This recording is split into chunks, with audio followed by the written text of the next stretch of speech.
So, a few years ago, the government in the Netherlands introduced an automated system in order to detect fraud in childcare benefits. But it's quite a complicated scandal. What was supposed to make the system faster and more efficient instead labeled tens and thousands of innocent families as fraudsters. These families were not able to defend themselves, even though the tax services knew that they were incorrectly accused. And ordered them to repay money that they never owed, over 100,000 euros in some cases. Homes were lost, children were taken from the parents. This is the story of how an algorithm pushed thousands of people into debt and brought down the Dutch government.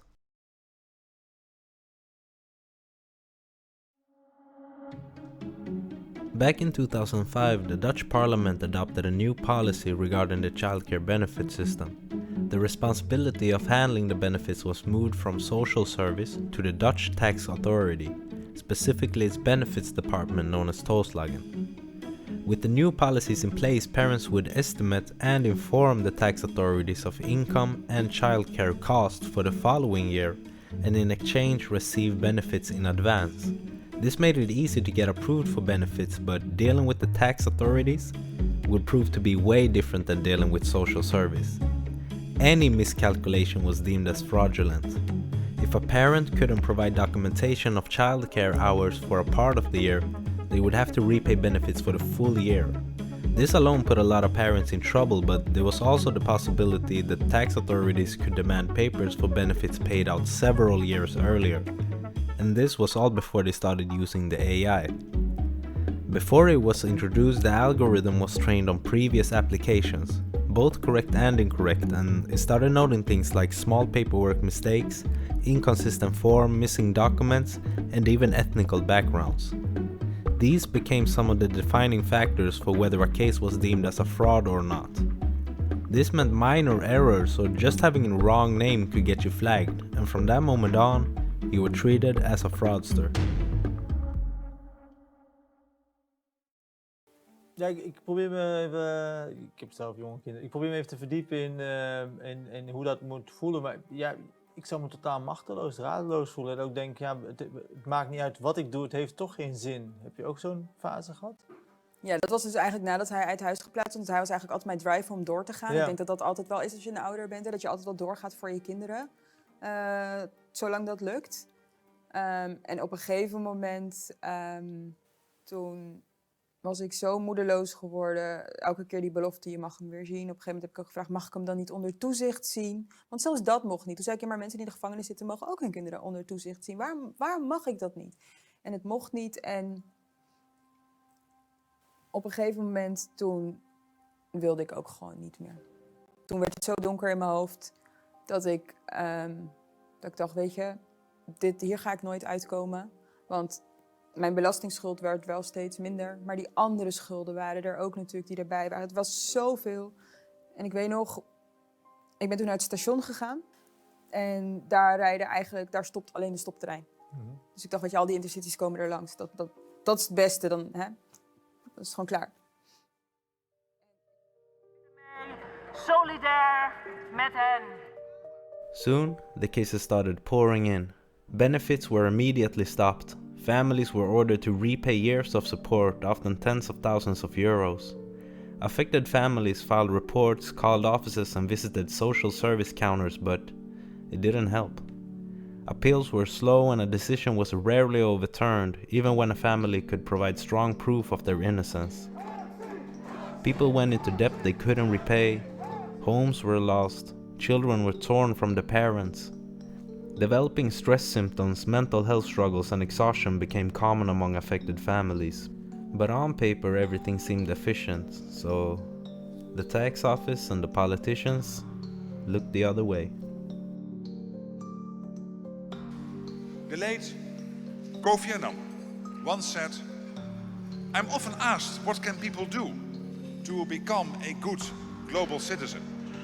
And I reply that it begins in your own community. So what we do at home and how we operate abroad are indeed connected. And if we do the right things, the right way, in the right order together, then suddenly 1 + 1 can add up to 3.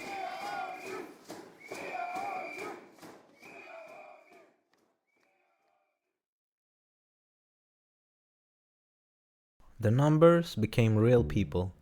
Janet Ramesar, who you saw in an interview of earlier, lost her child, her job, her marriage, was ordered to repay 40,000 euros and finally even planned to take her own life.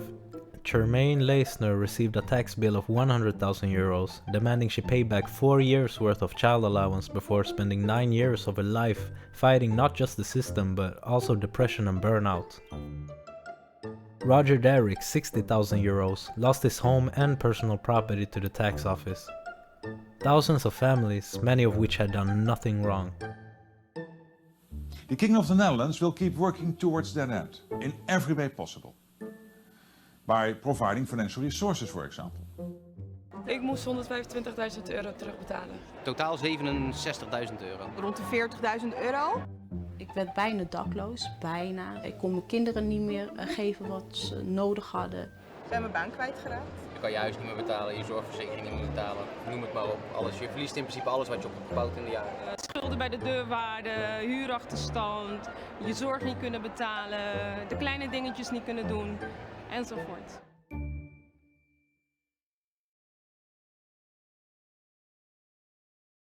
Hij is de man van de 3 L'en. Hij lacht, hij liegt en hij lult overal omheen.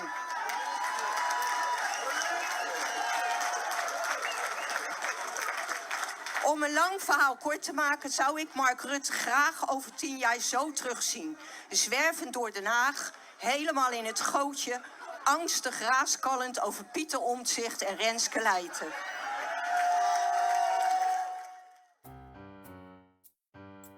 People were furious. Ik ben boos. And the authorities apathetic. The tax office didn't listen, social service couldn't do anything, and the politicians didn't care. The algorithm delivered good, clean numbers. Decisions were objective, and no one had to take the blame. The system kept putting more and more people into debt. Another one. It was so obvious to see that something was going wrong. Wat is er de afgelopen 7 maanden gebeurd? Er zijn meer kinderen uit huis dan een jaar geleden. From the countless reports to the public outrage, which makes it even more frustrating that no one from the authorities seemed to care. Until the news reached the ears of Renske Leijten and Pieter Omtzigt. Both of them members of parliament, one liberal left wing and one conservative right wing. 2 completely different people with completely different views. Both of them looked at the situation and said, "Nah, hold my beer." Kijk eens even naar de duiventil die de ministeriële top is geweest op financiën als het gaat over de Belastingdienst. Kijk eens even wat voor rot dat heeft gebracht binnen die Belastingdienst.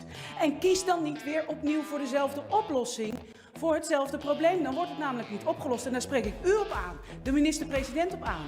Ook op... Zo waarlijk helpt mij God almachtig. They got to work immediately. Ik verzoek deze regering met grote klem na te denken. Questioning both the tax administration and the Prime Minister Mark Rutte. Omdat hij in de krant zegt dat de vorige opgestapte topman van toeslagen en de Belastingdienst, dat hij zo ontzettend goed was. Described as a pair of pitbulls by the media, the victims of the tax office had finally found their voice. Maar ik sta echt versteld dat na 7 maanden er nog geen kind terug is. Sharp and armed with the support of the people, the pair went through countless documents and cases. En weet u wat die ouders niet begrijpen? Die werken in de schoonmaak, hè? Die beginnen om 6 uur 's ochtends. Of die werken in een handhaving op straat in Rotterdam. Die werken... They took on the whole system and soon, even the Prime Minister couldn't ignore the complaints, reports and articles. Ik spreek met die ouders en heb 's avonds gesprekken met zelfmoordpogingen van die kinderen. More and more families spoke out. There was no longer any reason to be ashamed. The truth was out, and the truth was, it was out a long time ago, but no one did anything to stop it. Paulijten. Die topambtenaren verdienen topveel geld en die hebben nooit een boterham minder gegeten om de misstanden die ze voor elkaar kregen dan. The Prime Minister and the cabinet apologized and promised compensation, but the damage was already done. Ja, niemand die dacht, we gaan eens duizenden Nederlanders kapot proberen te maken. Maar het is wel gebeurd. It was time for them to face the consequences of their actions, or rather lack of actions. We zijn eensgezind. Als het hele systeem heeft gefaald, kan alleen gezamenlijk verantwoordelijkheid worden gedragen. En dat heeft tot de conclusie geleid dat ik zojuist de koning het ontslag heb aangeboden van het hele kabinet. De rechtsstaat moet burgers beschermen tegen een almachtige overheid. En dat is hier op een verschrikkelijke manier misgegaan. As of 2026, the process of repaying the parents is still ongoing. Every family has been promised at least 30,000 euros in compensation, but a lot of it is put on hold for now. It seems like they actually have repaid around 500 million euros, but there's still a long way from the 12 billion that have been taken from the people. Most of the parents are still in a bad position, and both economically and on a personal level. And some of them are still getting letters asking about payments from their old debt, even though the government was supposed to freeze all debt until every case had been reassessed.